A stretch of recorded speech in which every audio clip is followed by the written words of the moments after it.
बिल्कुल जाम शुरू सिंधी यूनिवर्सिटी के 2K20 का बैच का वठी स्टार्ट थींदड़ हिते सिंधी यूनिवर्सिटी जा उहे स्कॉलरशिप जेके एहसास स्कॉलरशिप सिंधी यूनिवर्सिटी में आयल हुयो जंहिंमें टोटल 3000 स्टूडेंटनि अप्लाई कयो जंहिंमें एहसास स्कॉलरशिप हुई जंहिंजो अॼु इंटरव्यू शुरू आहे जंहिं हिसाब सां डायरेक्टर फाइनेंस मैडम फिज़ा कुरैशी सां असां ॻाल्हि ॿोल कंदासीं इन स्कॉलरशिप मां स्टूडेंटनि खे कहिड़ो फ़ाइदो मिलंदो ऐं स्टूडेंटनि खे केतिरी फंड मिलंदी उन हिसाब सां अचो मैडम फिज़ा कुरैशी सां ॻाल्हि ॿोल कयूं जी।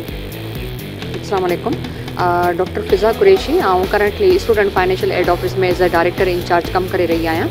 अॼु असांजो जेको इवेंट आहे हिते उहो आहे एहसास अंडर ग्रेजुएट स्कॉलरशिप जा इंटरव्यूज़ आहिनि जेके असांजा बेनज़ीर कन्वेंशन सेंटर में थी रहिया आहिनि।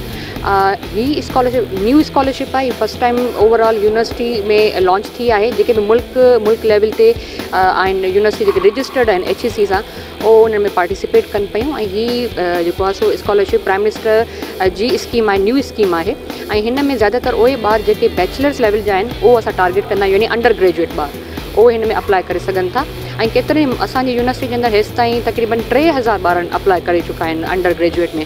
स्क्रूटिनी असां इन जो प्रोसेस ईअं आहे त असां पहिरीं डॉक्यूमेंट्स स्क्रूटिनाइज़ कंदा आहियूं त को ॿार जेको सेल्फ थिया त उहो डेफिनेटली उहो नथा अलाउ कनि ऐं एलिजिबिलिटी क्राइटेरिया इहो आहे त भई तव्हांजी इनकम जो थोरो थ्रेश होल्ड आहे त उन खां मथे अगरि इनकम वारा लेवल जा अगरि तव्हांजा ॿार आहिनि त उहो इन स्कॉलरशिप में अपियर नथा थी सघनि। त स्क्रूटिनी असां पहिरीं डॉक्यूमेंट्स थी कई उन मां असांजा जेके टोटल ॿारनि जो तादादु आयो जंहिंखां असां इंटरव्यू करे सघूं था उहो 2000 ॿार हुआ। अच्छा, हाणे ॿियो प्रोसीजर इहो आहे त इहे 2000 ॿार पहिरीं उन्हनि खां इंटरव्यू कंडक्ट कंदा फोकल पर्सन ऑफ डिपार्टमेंट जेके बि असांजे सिंध यूनिवर्सिटी में डिपार्ट आहिनि। मसलन असांजी सिंध यूनिवर्सिटी में 57 डिपार्टमेंट्स आहिनि त 57 डिपार्टमेंट्स जा असां वटि हिते डिफरेंट टीचर्स या फोकल पर्सन अचनि पिया ऐं उहो ॿारनि जी इंटरव्यू कंडक्ट कनि पिया ऐं उहो असांखे ॿुधाइनि पिया त हीअ ॿार नीडी आहे, एलिजिबल आहे या न।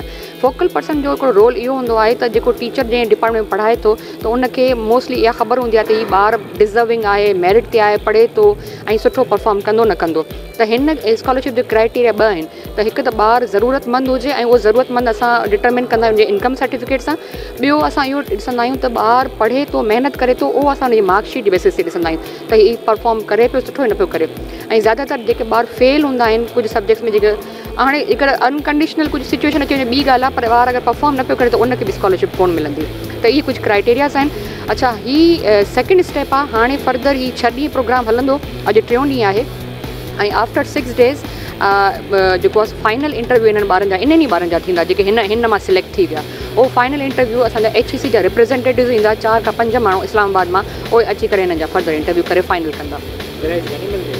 हिकिड़े स्टूडेंट खे तक़रीबन 50,000 अमाउंट हुननि जेको स्टार्ट में ॿुधायो आहे, टेंटेटिव अमाउंट आहे, माना कंफर्म न आहे छो जो फस्ट टाइम स्कॉलरशिप न्यू आहे त हिननि जो जेको चवणु इहो आहे त असां 50,000 उन 50,000 में ॿार जी ट्यूशन फीस, किताब जो ख़र्चो, ट्रांसपोर्टेशन ऐं उनजो माना जेको इवन खाइण पीअण माना जेको एजुकेशनल एक्सपेंडिचर आहे हिते जेको नोटबुक थी था वञनि मुख़्तलिफ़ वारनि जेके एजुकेशन एक्सपेंडिचर उहो कवर करण लाइ 50,000 अमाउंट। स्टाइपेंड बि हिकिड़ो क़िस्म जो आहे। स्टाइपेंड मां माना ॿार इहो आहे त पंहिंजो एजुकेशन बि कंटिन्यू करे ईंदी इवन जेको आहे सुठी तालीम हासिल करे महिनत करे पढ़े ताकी जेको आहे सुठो शहर साबित थिए।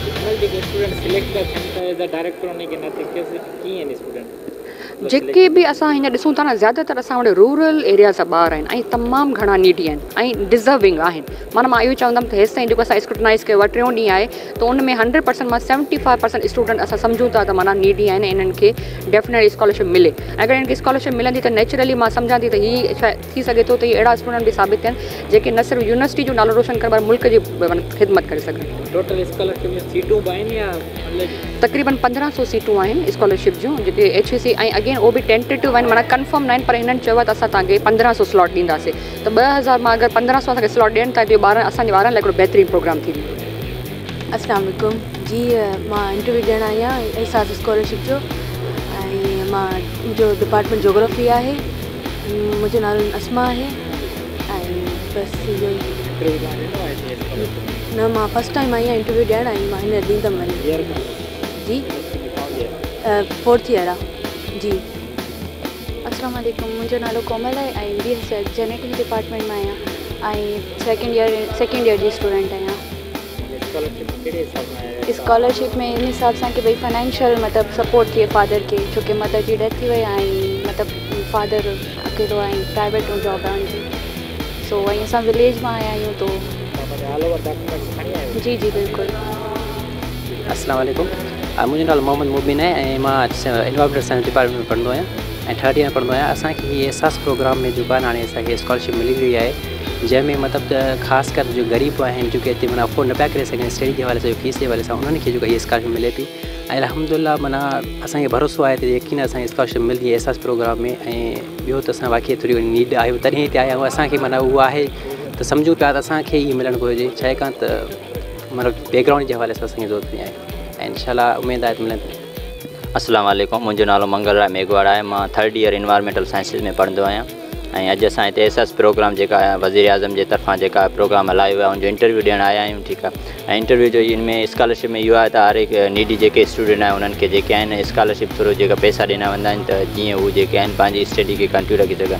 असां वटि ईअं आहे त मतिलबु मोस्टली जेके स्टूडेंट आहिनि इहे जेके आहिनि रूरल एरिया मां ईंदा आहिनि, जेके अफोर्ड न करे सघंदा आहिनि, त पोइ जीअं स्कॉलरशिप जी मदद सां जेके आहिनि पंहिंजी स्टडी खे जेको कंटिन्यू रखी सघनि था। ऐं असां उमेदु करूं था त असां त हिते जेकॾहिं मेरिट हलायो वेंदो त छोकिरनि जी जेके रिज़ल्ट जे बेस सां जेका उन्हनि खे स्कॉलरशिप सां अवॉर्ड कयो वेंदो। महिरबानी। जी बिल्कुलु, जाम शेरो सिंधी यूनिवर्सिटी जे स्कॉलरशिप जे डायरेक्टर मैडम फिज़ा कुरैशी सां असां ॻाल्हि ॿोल कयोसीं।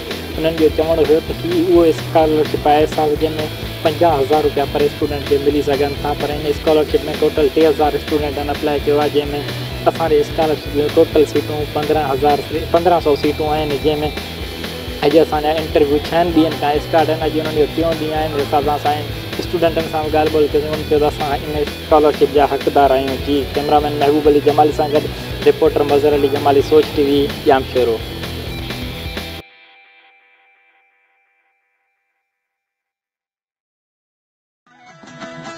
सब्सक्राइब कयो अवांजे पंहिंजे चैनल सोच TV खे ऐं बेल आइकन के दबाइण कॾहिं भी न विसारींदा। सब्सक्राइब करें आपके अपने चैनल सोच TV को और बेल आइकन पर क्लिक करना ना भूलें। Don't forget to subscribe our channel Soch TV and press the bell icon.